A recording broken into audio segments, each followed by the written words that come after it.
Hello， 大家好，今日同大家分享兩種白灼蝦嘅做法，同埋我哋廣東人咧食白灼蝦嘅豉油汁。我呢度海蝦500克，響街市買嘅，買咗6.5英鎊。另外有啲指天椒啦，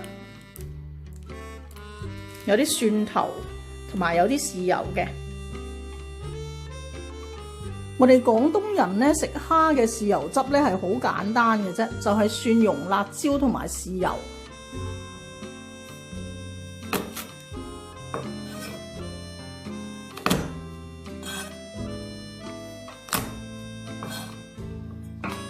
我哋先做咗個豉油汁先，因為個蝦咧好簡單，一灼就得㗎啦。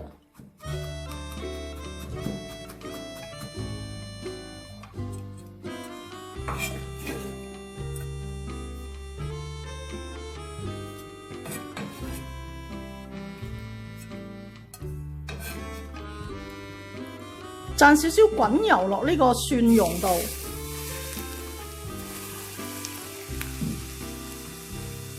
呢個豉油咧你可以就咁加落去又得，咁加落去呢個熱 pan 嗰度都得嘅。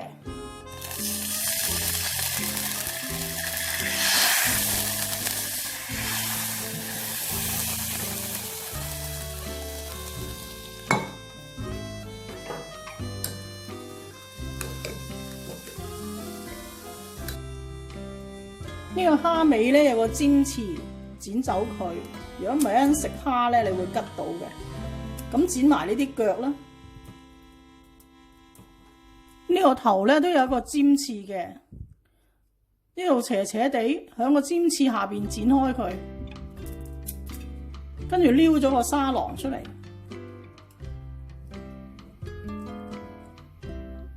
咁順便拉埋嗰條蝦腸出嚟。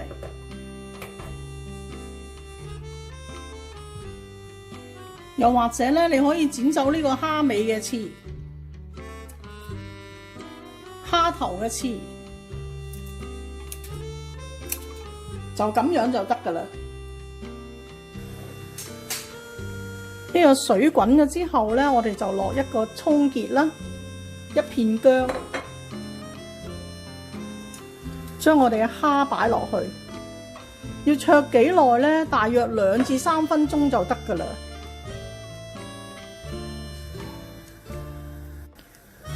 我哋廣東人食海鮮咧係唔會落酒嘅，所以就唔好俾紹酒，因為俾酒咧驚佢會霉。呢個水咧再次滾翻，你見到佢咧轉晒色噶啦，咁就已經係熟噶啦。我呢度大約係煮咗佢2分鐘，咁就可以撈翻佢出嚟噶啦。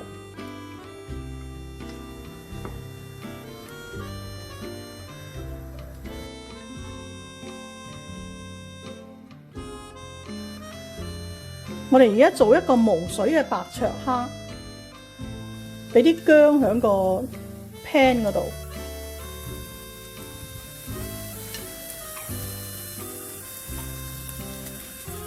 俾啲葱，將呢個蝦擺落去，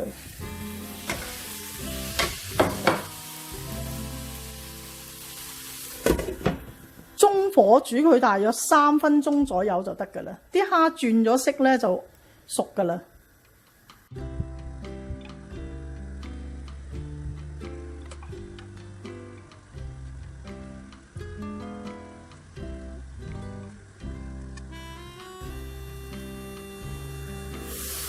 啲蝦咧轉晒色就可以上碟。